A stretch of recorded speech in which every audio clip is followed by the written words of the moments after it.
walking. What are you trying to do, chum? Live dangerously? I'm sorry, mister. Yeah, I'm nuts.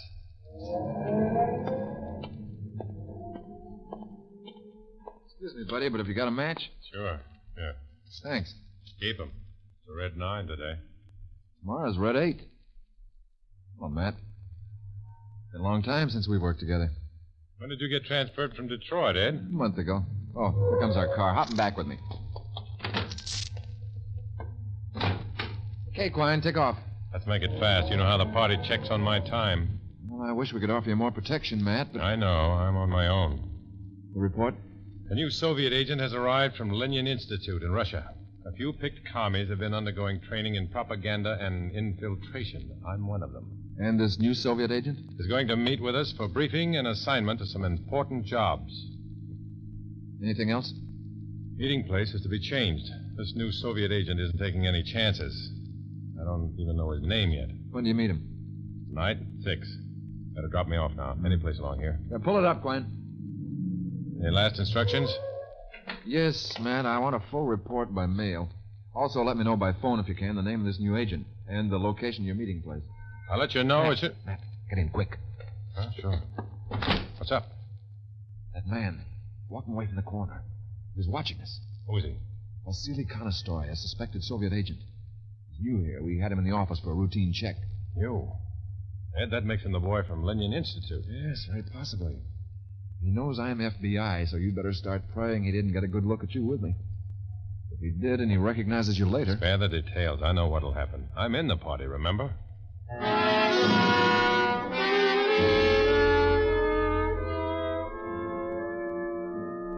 Whether Ed Grayson remembered or not, I did. It was the price of my life.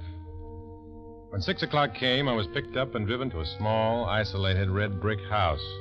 Inside were 5 people, 4 men and a girl. Introductions told me the girl's name was Stephanie, and seating arrangements put us together in a corner. Close up, her dark loveliness was almost like a blow. Comrade Matt. Comrade Matthew. No, I like Comrade Matt better. Hard, tough, like you. It's a tough world, Comrade Stephanie. No room for softness. We're nothing. The party and its beliefs are everything. Do you disagree with that? Of course not, Comrade Matt. It's only that being near you makes me feel like a woman. Is that so terrible? That's dangerous talk. I'd be more careful. I'm always careful. We'll talk more later. Comrades, I am Vasily Konistoy.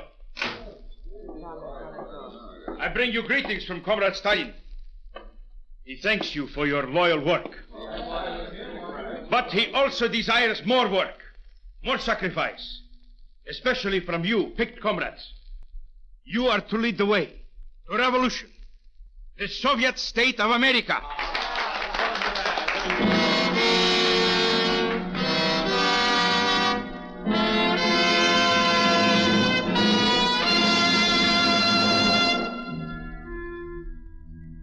While I listened, I carefully surveyed the room, the people, until I knew I would remember every detail. Vasily Kornistoy was a big man, 6'1", maybe 2, weighed around 200.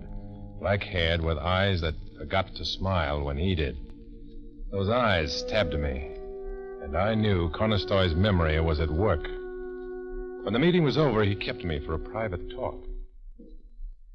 Something to drink? No, thanks.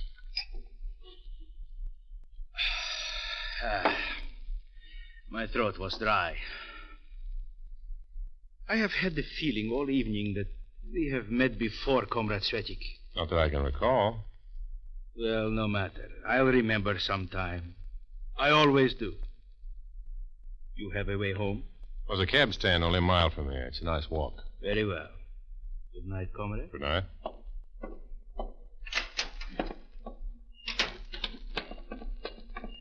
Comrade Matt, over here. Oh, it's you, Comrade Stephanie. Oh, this is my car. Would you ride into town with me? Oh, thanks. You drive.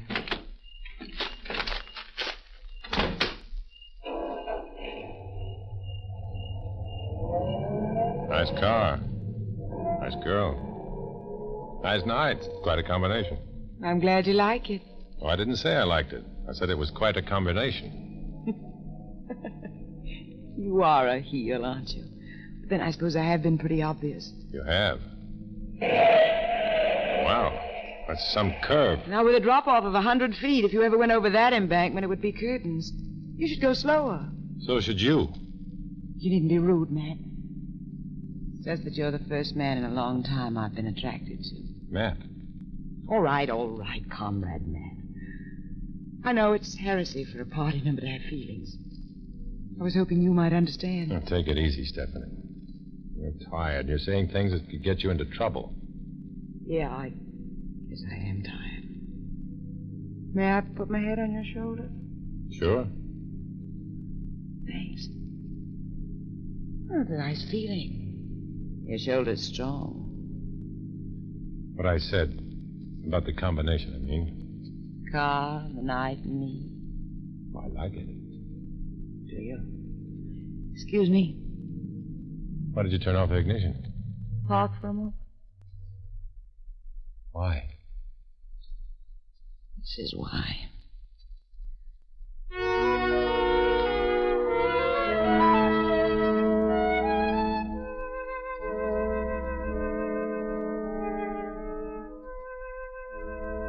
When I got to my hotel, dawn was breaking. Before I went to sleep, however, I made a call to a certain number and left a message for Ed Grayson to meet me that morning with the wiring crew. 5 hours sleep, then I was in a clump of woods near the Little Red schoolhouse, listening to Ed give orders to a half-dozen men loaded with wiring equipment. All right, men. Fredericks checked the house gas meter. No one's there now, but that doesn't mean they won't come back at any time. So do your work fast and do it good. Get moving. The mics better be well hidden, Ed. Conestoy is sharp and suspicious. Yeah, he'd have to tear down the walls to find these. Did he recognize you? Yes, but he can't remember where yet. How long is he going to be here? I don't know. Long enough to give us a briefing and our assignments. Yeah, we got a lot of tape recording. We won't miss a thing that happens. Good.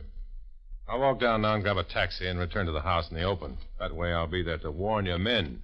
Conestoy or the others show up. Yeah, smart idea. When will the wiring job be finished? Oh, 6, 5 if it goes fast. That's running it pretty close. Meeting starts at 6:30. Yeah, we'll do the best we can.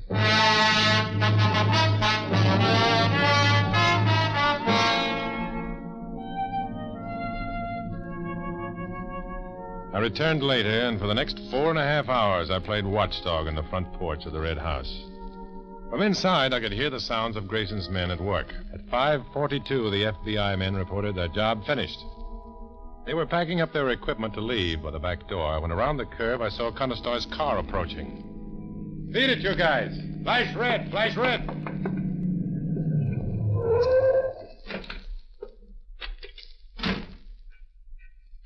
Well, Comrade Svetchik.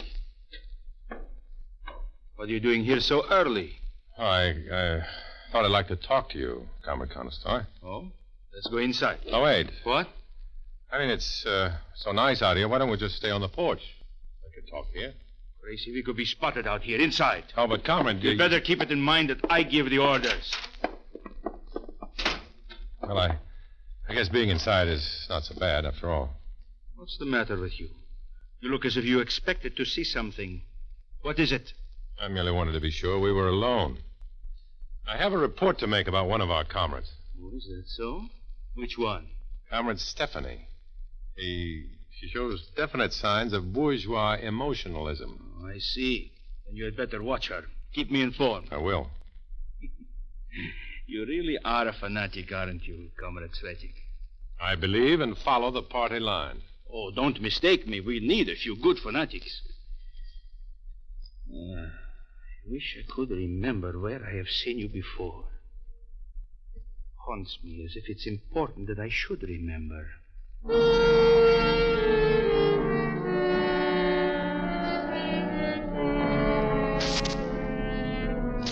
The next few days were a growing fever of tension for me. The briefing was hard and thorough.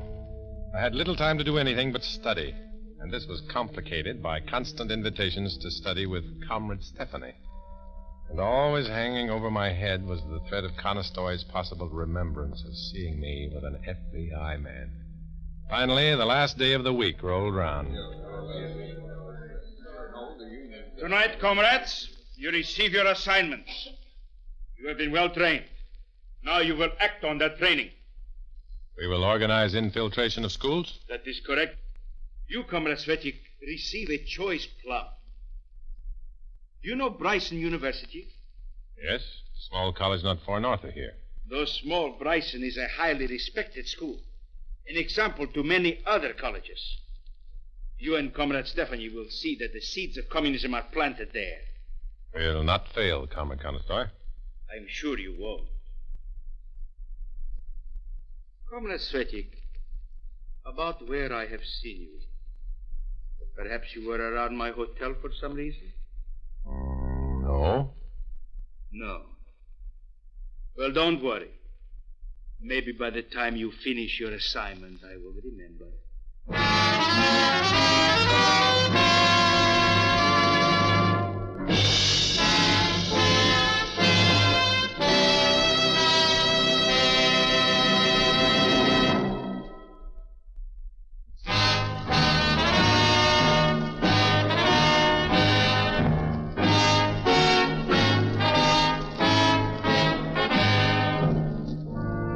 Now back to Dana Andrews, starring as Matt Savetic in I Was a Communist for the FBI, and the second act of our story.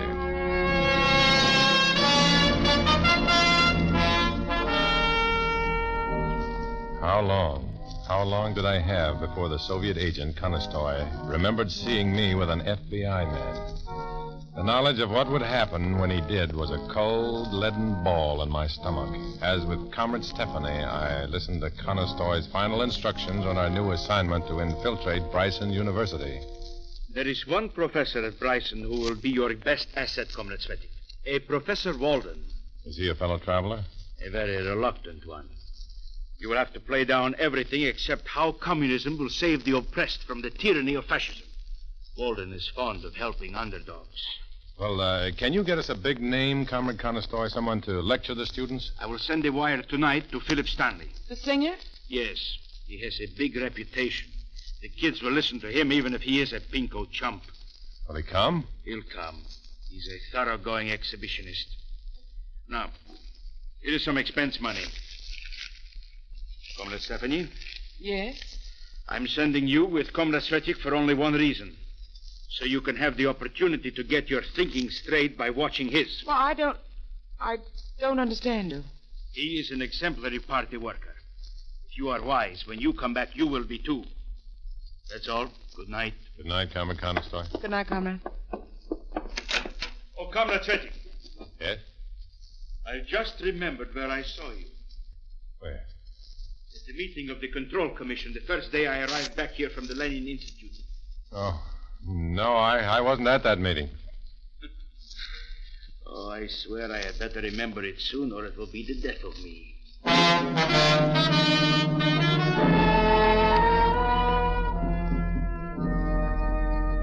Bryson University. The usual ivied buildings and rolling green campus littered with students. Professor Walden turned out to be a thin, white-haired man with bent, iron-rimmed spectacles. His office was a 6-foot square of stale air wrapped around a battered desk and a stack of papers. Your coming to see me like this has posed quite a moral problem, Mr. Savetic. Yes, indeed, quite a problem. You see, I am not sure I am in complete sympathy with communist teachings. Oh, of course, but we're not here to ask you to become a communist, Professor. We merely ask you to work with us in bringing relief to the unfortunates of the world. Oh? Well, in that case, what can I do to help? 2 things. Give us a list of students you believe to be in sympathy with our cause. And the others? We're going to organize a lecture. Philip Stanley, the famous singer, is flying all the way out here to address the students. It would be nice if you could act as master of ceremonies and introduce him. Oh, why, of course. I'll be delighted. Philip Stanley, indeed.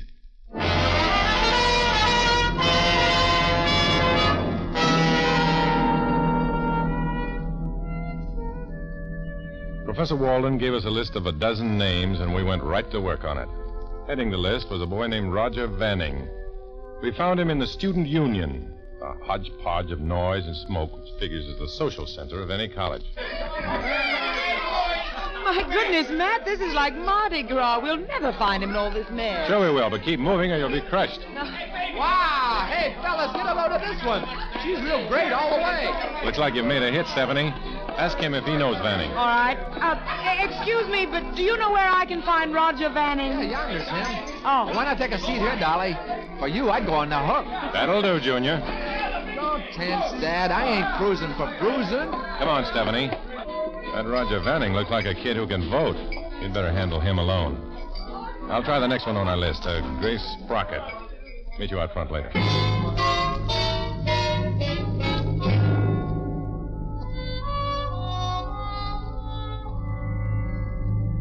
So you see, Miss Sprocket, it's up to the intelligentsia like yourself to lead the others. I understand perfectly, Mr. Savetic. And I can promise you at least 20 students for the meeting. Good.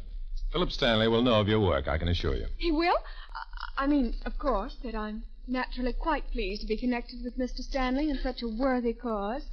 You may tell him he can depend upon Grace Sprocket. Sure, I'll tell him.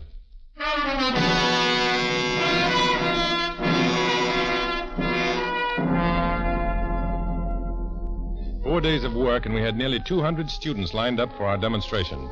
I hired a hall near the campus, decorated it with the usual banners and slogans. During last-minute preparations, my mind was on Conistar. Would he have remembered yet? Perhaps he had, and even now the goon squad was on its way.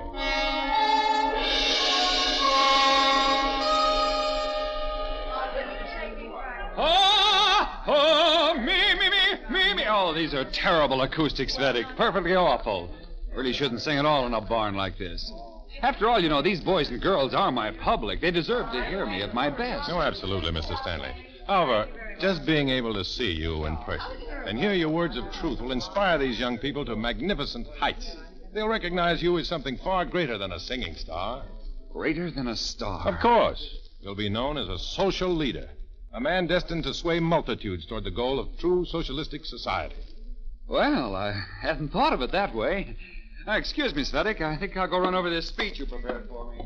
Better practice it, knucklehead.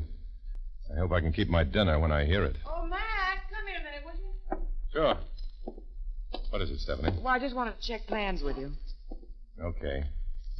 After his song, Stanley will give his talk. At the end, when he starts the Internationale, you give Grace Sprocket and the other agitators the signal to jump up and begin a community sing out of it. And when the crowd's good and excited, Sprocket and company lead them off for a demonstration on Faculty Row. Mm-hmm. And be sure the placards and signs are ready for them to pick up on the way out. Come on, let's get this thing rolling.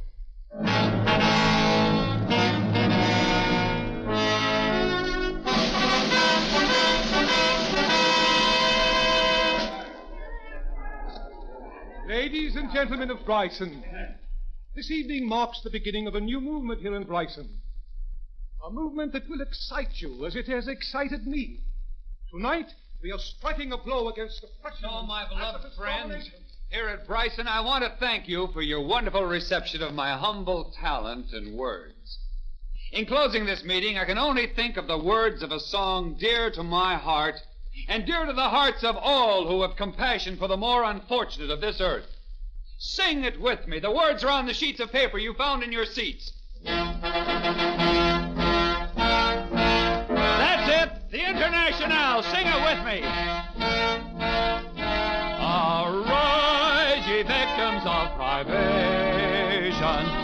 Rise up, all ye who are forlorn. Sing it! Let's all sing it! Sing it loud! An end to degradation, for a new world being born.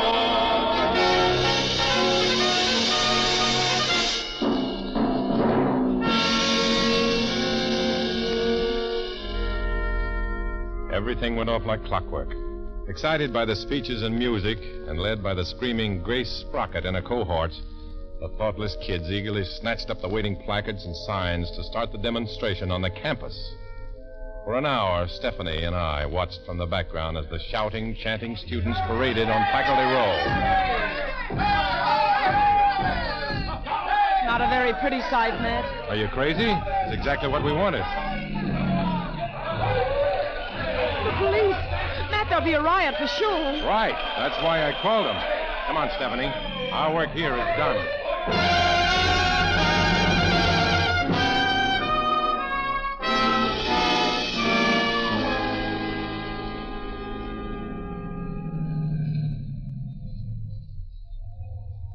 Here we are, Stephanie. Back at the Little Red Schoolhouse. Come on. Conestoy's waiting for us. Let him wait for a minute. I'm sick of it, Matt. I'm sick of the rottenness of the lying and cheating. Let's quit the party, you and I. We could go away together. What? You must be out of your stupid mind, talking to me this way. Oh, what are you going to do? What do you think I'm going to do? I'm going to report you. The party has ways of dealing with treason. Oh, no, please, don't turn me in, Matt. I'm sorry. It's too late. Get inside. I heard the report on the radio. You did a good job, comrade. What's the trouble? You look angry. I am angry. This traitor just tried to make me quit the party. Oh, did she?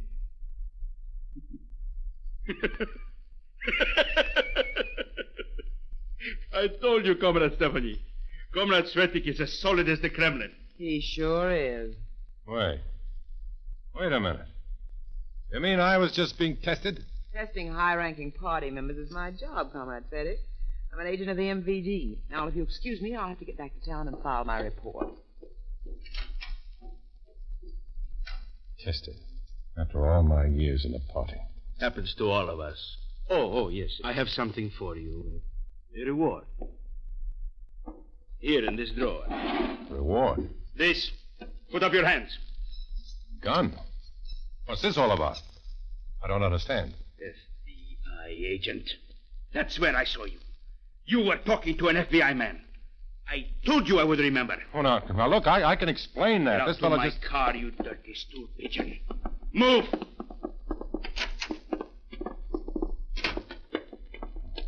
What do you plan to do? Mind telling me? Yes, I will be glad to. I want you to have time to be afraid. We are going to arrange a little suicide. Your suicide.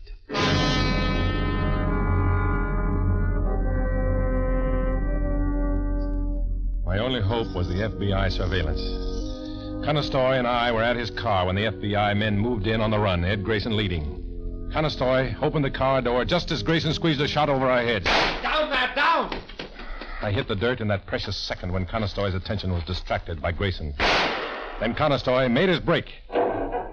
Stop! Conestoy, stop! All right, then, get him!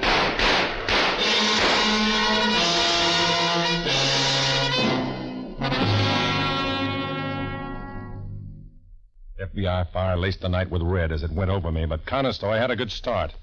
He was getting away when he hit that bad curve, doing 70. Then there was nothing on earth that could save him as his car skidded over the steep embankment.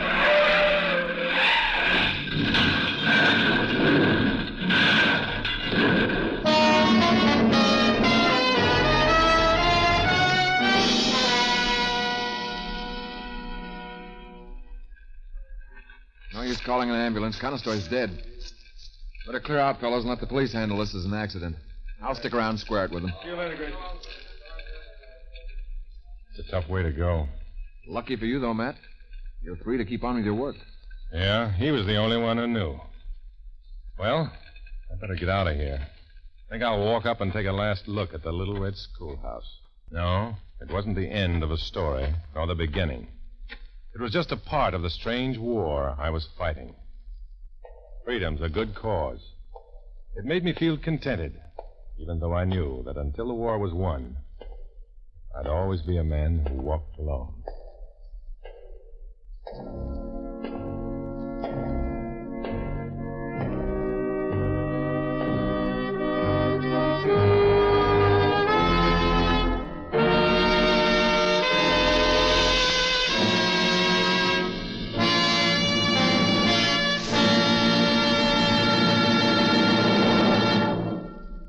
Our star, Dana Andrews, will return in a moment.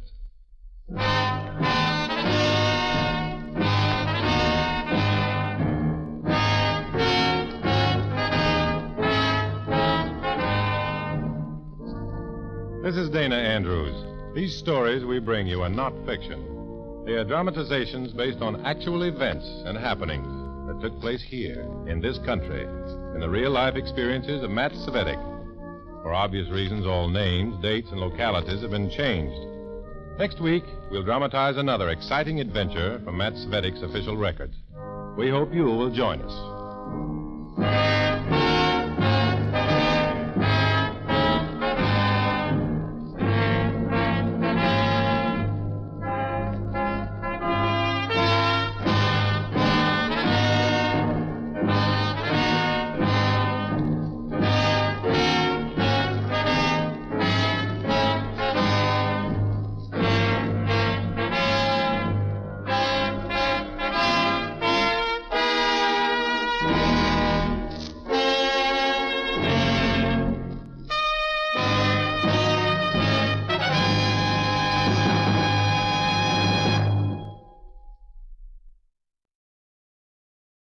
From North America to the theaters of the mind around the world, this is the Vintage Entertainment Radio Network. Visit us online at publicdomainradio.blogspot.com for instant downloads, program guides, listener polls, and much more. The Vintage Entertainment Radio Network. Rediscover the best of old-time radio, all day, every day.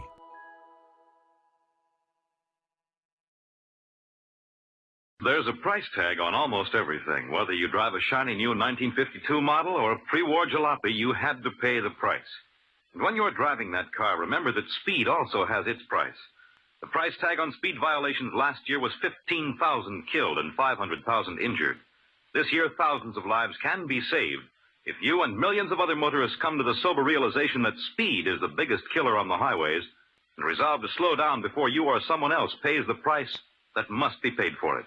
You can do your part by keeping within speed limits. At all times, drive as though your life depends on it. It does.